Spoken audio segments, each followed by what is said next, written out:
Ambassador Kelthera's crystalline form shimmered with barely contained anxiety as she approached the holographic podium in the Grand Assembly Hall of the Galactic Council. The massive chamber, carved from a single asteroid and suspended in the neutral zone between star systems, buzzed with the electromagnetic chatter of 1,000 species. Representatives from across the galaxy had gathered for what would become the most significant session in the Council's 12,000-year history. Honored delegates, Kelthera began, her voice translating simultaneously into the thousands of languages and communication methods present.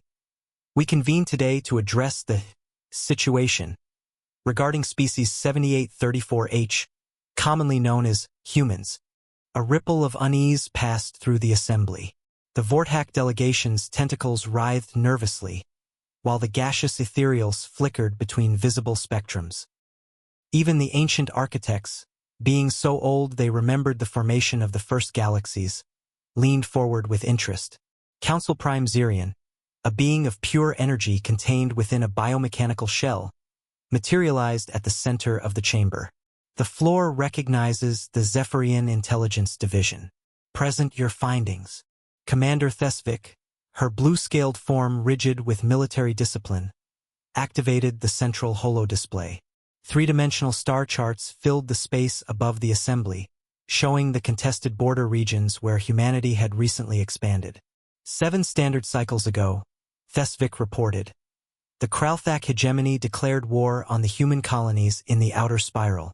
The hegemony deployed their 7th fleet, 14 dreadnoughts, 47 cruisers, and supporting vessels. Standard doctrine suggested the humans would either surrender or mount a conventional defense. The holodisplay zoomed in on the Kepler 442 system, showing tactical positions and fleet movements. Instead, something unprecedented occurred. The human response was unlike anything in our military databases. Ambassador Veltar of the Aquatic Dominion raised a manipulator arm. Surely you refer to their tactical nuclear capabilities? Many species employ fusion-based weaponry. No, honored delegate. Thesvik's scales darkened to a deeper blue, a sign of deep concern among her species. They deployed what they called reality adjustment protocols. The chamber fell silent. Even the usual electromagnetic hum of the station seemed to quiet. Explain, commanded Council Prime Zirion. Thesvik manipulated the holodisplay showing the Kralthak fleet positions. At 1423 Galactic Standard Time, the human vessel Probability's Edge transmitted a single message, initiating historical correction. Then they activated an unknown technology. The display showed the Kralthak fleet simply vanishing. Not destroyed, not disabled, gone, as if it had never existed. Our quantum archaeologists investigated the battlefield. Thesvik continued, her voice growing smaller. There were no debris fields, no energy signatures, no trace of the fleet ever having been there. When we checked our own records, we found that the Kralthak 7th Fleet had never been constructed. The ships, their crews, even the industrial capacity that built them, all of it had been retroactively removed from the timeline. The assembly erupted into chaos. Delegates shouted, clicked, buzzed, and emitted various forms of communication expressing disbelief and terror. Council Prime Zirion's energy field pulsed with increasing intensity as he called for order. Furthermore, Thesvik pressed on once quiet was restored. Our investigation revealed that this was not an isolated incident. The Terran Federation has been systematically editing conflicts before they begin. The Sindathi pirate lords who once controlled the trade routes near Earth, they never existed. The hive mind collective that planned to assimilate human worlds, no record of them in any timeline. Elder Architect Omnex, whose voice carried the weight of eons, spoke for the first time in 3 centuries. You speak of impossibilities, young commander. Temporal manipulation on such a scale would require technology beyond even our capabilities. With respect, Elder, Thesvik replied, our xenopsychologists have been studying human culture extensively. We believe they don't view this as temporal manipulation at all. To humans, this is simply problem-solving. She activated another section of the holodisplay, showing human philosophical and cultural data. Humans possess a unique cognitive trait they call lateral thinking. When faced with an obstacle, they don't merely overcome it, they find ways to make the obstacle irrelevant. If a mountain blocks their path, they don't climb over it or tunnel through it. They ask, what if the mountain was never there? Ambassador Zartok of the warrior caste slammed his battle-scarred fist on his podium. This is cowardice. Honor demands that enemies face each other in combat. That's just it, Thesvik replied grimly. To humans, there's no honor in allowing enemies to exist in the first place. They see the very concept of prolonged conflict as inefficient. Why have a war when you can prevent your enemies from ever becoming enemies?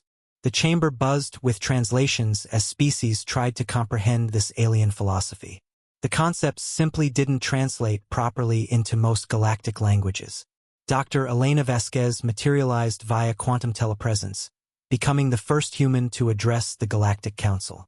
Her appearance was deceptively ordinary, brown hair, kind eyes, wearing simple civilian clothes that seemed almost primitive compared to the advanced beings surrounding her. Honored delegates, she began in perfect galactic standard. I understand your concern.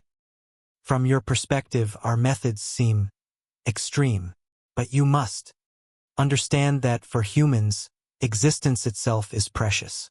Every life lost in war, every world devastated by conflict, these represent irreplaceable value. Council Prime Zirian's energy field contracted to a tight, focused beam. You speak of preserving life while erasing entire civilizations from history. Only those that chose violence as their primary expression, Dr. Vasquez replied calmly. The Kralthak were given 13 different peaceful solutions to their expansion needs. They chose war. We simply ensured that choice led to its logical conclusion, non-existence. The weight of her words settled over the assembly like a heavy blanket. Elder Architect Omnex leaned back, his ancient form processing implications that stretched across geological timescales. What you've accomplished, Omnex said slowly, is not warfare. It's editorial policy on reality itself. We prefer to think of it as preventive medicine, Dr. Vasquez smiled. After all, why treat a disease when you can prevent it from evolving in the first place? As the session concluded, delegates filed out in stunned silence. The galaxy had just learned that humanity didn't wage war. They diagnosed problems and applied permanent solutions. In the corridors of power, a new understanding was taking hold. It wasn't that humans were more advanced than other species. They simply thought about problems differently. In her private chambers, Ambassador Kelthra made a note in her official log. Recommendation for Galactic Council policy.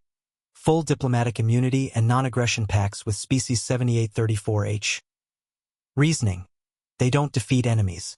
They debug reality. The age of human expansion had begun, and the galaxy would never be the same.